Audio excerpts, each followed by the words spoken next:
마음이 드셨다면 구독, 좋아요 꼭 부탁드리겠습니다. 고맙습니다. 시청자 여러분 안녕하세요. 김종수입니다. 이 시간에는 한국 경제에 대한 조명을 한번 해보도록 하겠습니다. 지금 작금의 시대는 저성장 시대입니다. 일명 뉴노멀 시대가 오고 있다, 이런 이야기 하고 있습니다. 그러다 보니까 지금 한국 경제는 복합 위기를 맞고 있는데요. 자, 저성장 시대. 그러다 보니까 기업들이 수익력이 악화되다 보니까 기업들의 저투자가 이루어지고 있습니다. 고용 상태도 좋아지지 않고 있습니다. 고용이 악화되고 있어요. 자, 그러면 이러한 근로자들이 수익이 줄어들다 보니까 저소득이 아니겠어요? 저소득? 또 저소득이 이루어지다 보니까 소비까지 이루어지지 않아요? 저소비 상태입니다. 또 소득이 줄다 보니까 역시 신용 상태까지도 좋아지지 않습니다. 저신용이 되겠습니다. 그리고 지금 기준금리가 우리나라 한국은행의 기준금리가 1.5% 아니에요. 8월 31일 날 기준금리를 1.5%로 동결을 시켰는데 원래는 기준금리가 인상돼야 되는 거예요.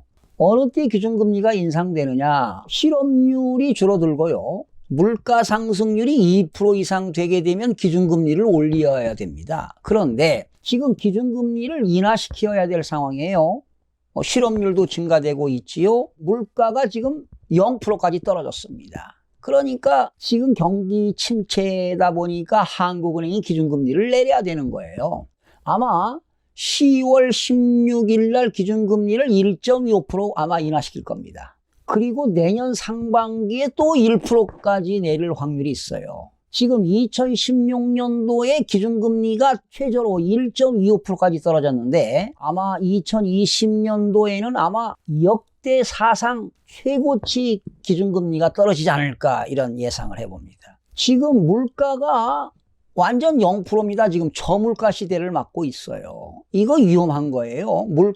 오히려 물가가 상승하는 것보다 떨어지는 것도 위험이 있다는 것입니다. 그리고 이제 소득이 많은 사람들도 있지만 임금이 적은 사람, 저임금을 받는 사람들도 많이 있잖아요. 중소기업에 다니시는 분들, 또 자영업자 밑에서 근로하시는 분들은 임금이 인상됐다 하더라도 저임금 시대입니다. 그리고 우리나라에 가장 문제가 되는 게 지금 출산율이 떨어지고 있지 않나요? 저출산이 가장 심각합니다. 2017년도에 말이죠. 우리나라 합계 출산율이 1.05명이었는데 지난 2018년도에는 0.98명으로 떨어졌습니다.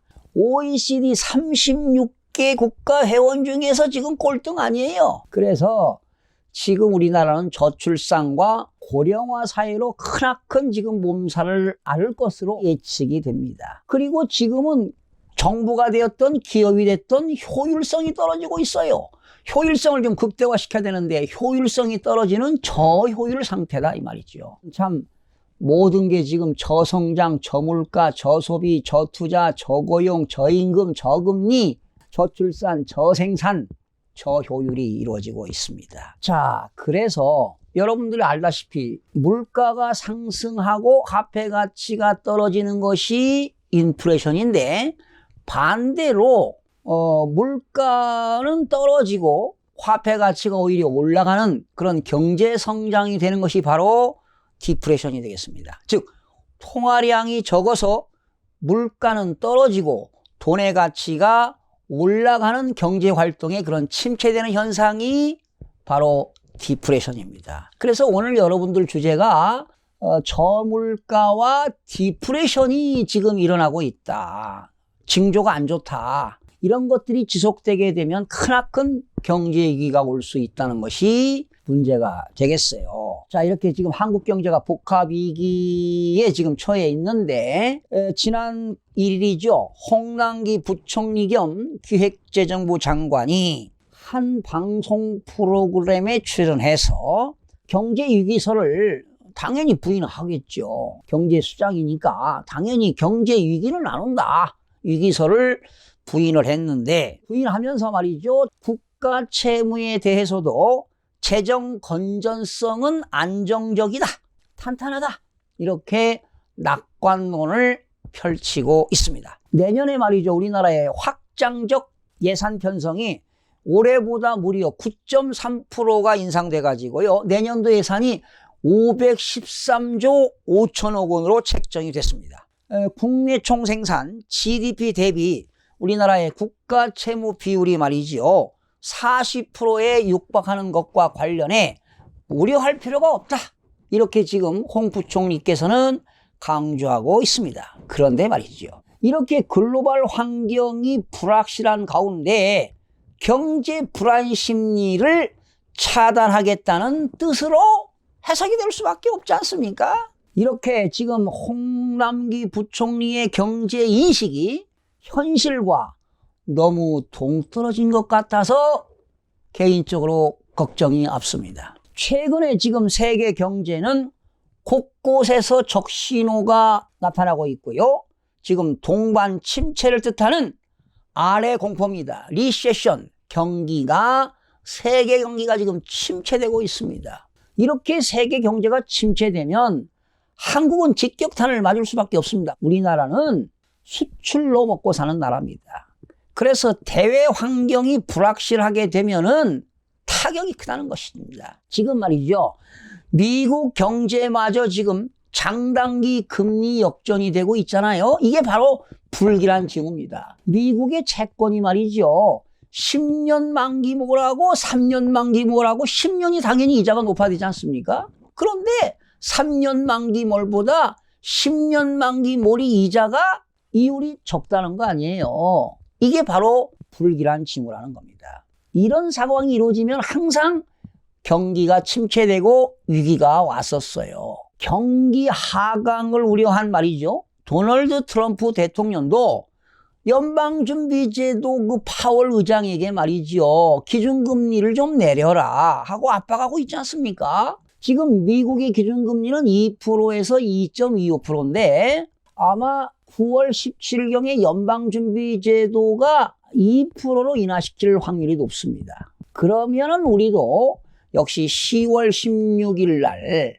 기준금리를 인하시킬 수밖에 없어요. 지금 중국도 8월 제조업 구매관리자 지수 PMI가요 49.5로 4개월 연속 위축되는 등 지금 중국 경제도 불확실성이 확대되고 있습니다.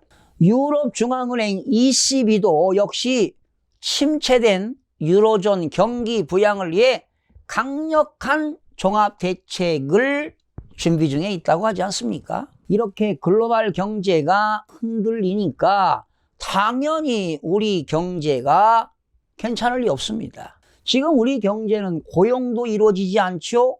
투자도 위축되고 있죠?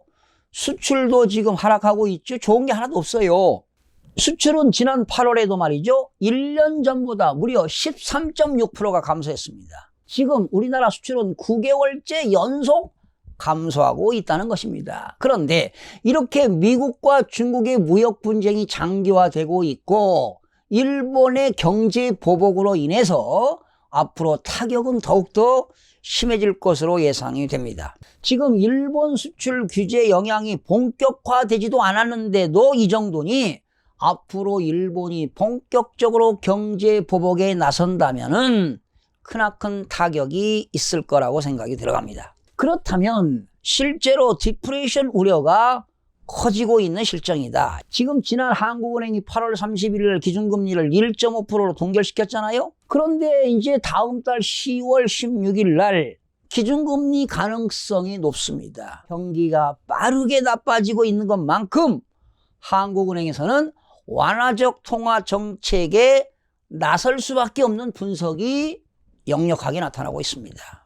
또한 미국과 무역 분쟁이 장기화되고 2019년 안에 봉합이 되지 않는다면은 더욱더 경기가 나빠지니까 한국은행은 2020년 1사분기에 기준금리를 1%까지 내릴 가능성이 높아 보입니다. 그런데요, 한국은행은 실효하한이라는 게 있습니다. 실효하한이라고 하는 것은 어느 정도까지 금리를 내려서는 안 된다. 이런 적용 기준이 있어요. 그래서 아마 한국은행은 1%까지는 내려가고 1% 이하는 더 이상 내려가지 않을 것이다. 이런 생각을 해봅니다. 그러니까 한국은행이 아마 올해 10월 기준금리를 내리고 내년에 또 내린다는 것은 이렇게 대내외 여건이 불확실성이 커지는 것이 바로 한국은행의 판단이 아니겠습니까? 여러분들 블랙시트라고 아시잖아요.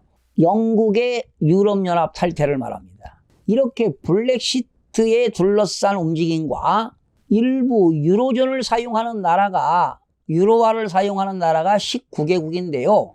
유로화를 사용하는 나라 중에서는 지금 포퓰리즘 정책을 사용하고 있습니다.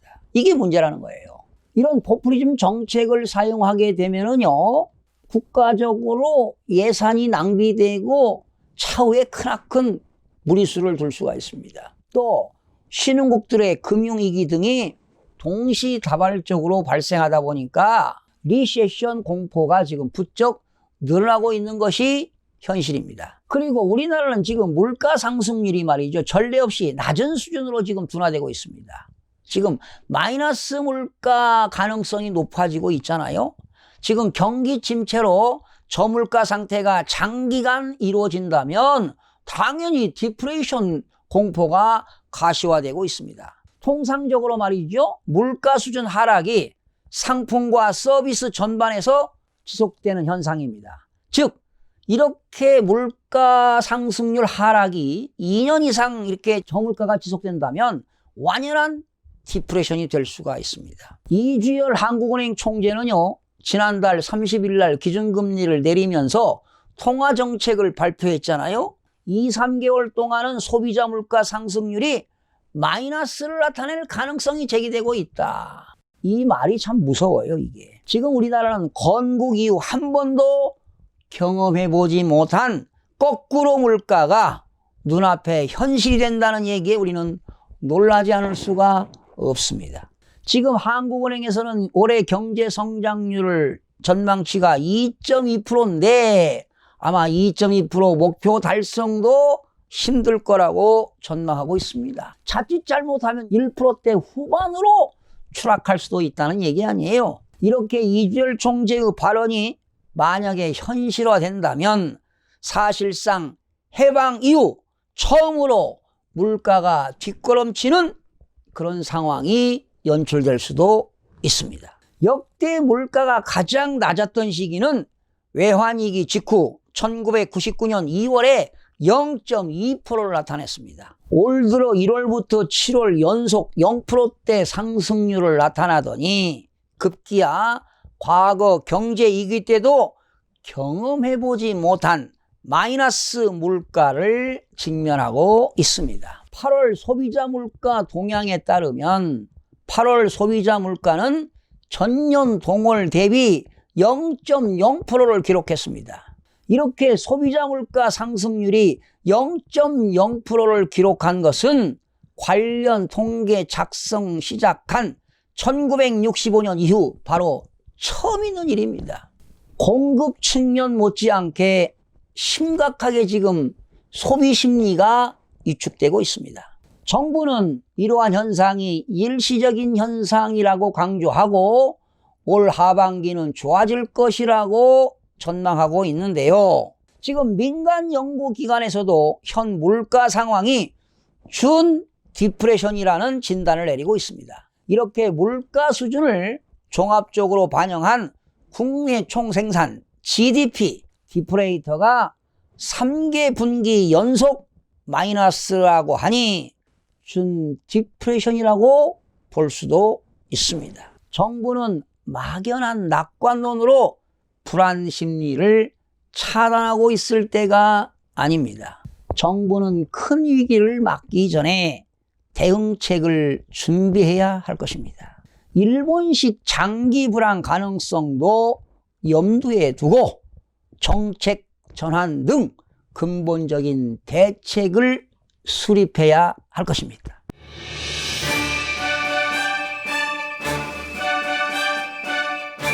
노동 유연성을 높인 마크롱 프랑스 대통령의 노동개혁이 프랑스 경제를 다시 일으켜 세우고 있습니다. 문재인 대통령과 마크롱 프랑스 대통령은 정반대로 보이는 경제 정책을 펼쳐왔습니다. 프랑스는 실업률이 낮아지고 경제 성장률은 높아지는 선순환을 일으키고 있습니다. 일자리 대통령 마크롱은 노동시장 유연화에 초점을 맞춘 개혁에 착수했습니다. 프랑스의 실업률은 마크롱 취임 당시 9.7%, 올해 들어서는 8.5%로 떨어져 10년 만에 최저치를 기록했습니다.